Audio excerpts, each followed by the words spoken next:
নমস্কার, আমি রাজশ্রী চক্রবর্তী নাগিছড়া উদ্যান গবেষণা কেন্দ্রের এই সবজি প্রদর্শনী ক্ষেত্র সেখান থেকে বলছি। আমি নাগিছড়া উদ্যান গবেষণা কেন্দ্রে কর্মরত সহ অধিকর্তা। আজকে আমাদের বিষয়বস্তু হলো আমাদের ত্রিপুরা রাজ্যের চাষি ভাইদের পেঁয়াজ চাষ সম্বন্ধে বা পেঁয়াজের গুণগত মান সম্বন্ধে অবগত করা।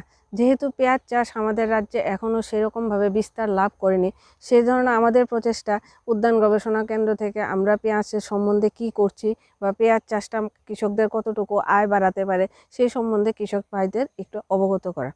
দেখুন, আমরা এখন যা চলছে, আমরা প্রায় সারা বছরই পেঁয়াজ চাষ করতে পারি।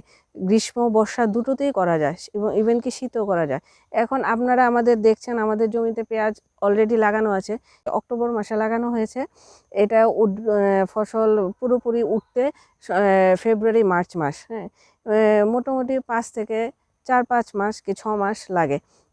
আর পেঁয়াজে দুরকম পেঁয়াজই হয় আমাদের ত্রিপুরা রাজ্যে। আমরা গবেষণা করে দেখেছি যে সাদা এবং লাল দুটো পেঁয়াজই আমরা করতে পারি। সাদা পেঁয়াজের চাহিদাটা আমাদের আন্তর্জাতিক বাজারে বা হোটেল রেস্টুরেন্ট এসব বলতে পারেন, সেগুলোতে সাদা পেঁয়াজের চাহিদাটা অনেক বেশি।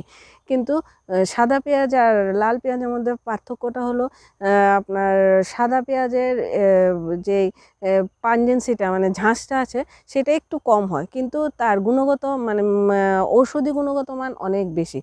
পেঁয়াজ চাষে চাষিরা লাভ করতে পারে সেরকমভাবে, যেমন এখন আমরা যে গত গ্রীষ্মকালে পেঁয়াজ চাষ করেছি বা গত শীতেও আমরা পেঁয়াজ চাষ করেছি, আমরা প্রায় দেখেছি যে আমাদের প্রায় 100 স্কোয়ার মিটার জায়গা থেকে আমরা প্রায় 200 কেজির মতো পেঁয়াজ আমরা তুলতে পেরেছি।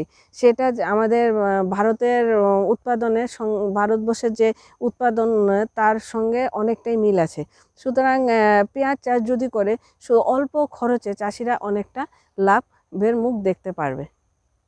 উৎপাদন করতে পারি না বা পেঁয়াজ চাষে আমাদের অনেক সমস্যা আছে।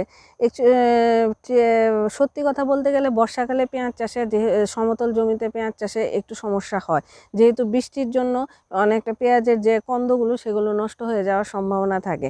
কিন্তু গ্রীষ্ম আর শীতকালে যদি চাষি ভাইরা পেঁয়াজ চাষ করে, তাহলে চাষি ভাইরা অনেকটাই লাভের মুখ দেখতে পারবে। কারণ আমাদের ত্রিপুরার জলবায়ু পেঁয়াজ চাষের জন্য খুবই উপযোগী। আমরা বর্তমান এখন পর্যন্ত আমরা ত্রিপুরাতে প্রায় বেশিরভাগ পেঁয়াজই বাইরে থেকে, বেশিরভাগ কি প্রায় 80 থেকে 90% পেঁয়াজ আমরা বহিরাজ্য থেকে আমদানি করছি। যেহেতু আসাম, পশ্চিমবঙ্গ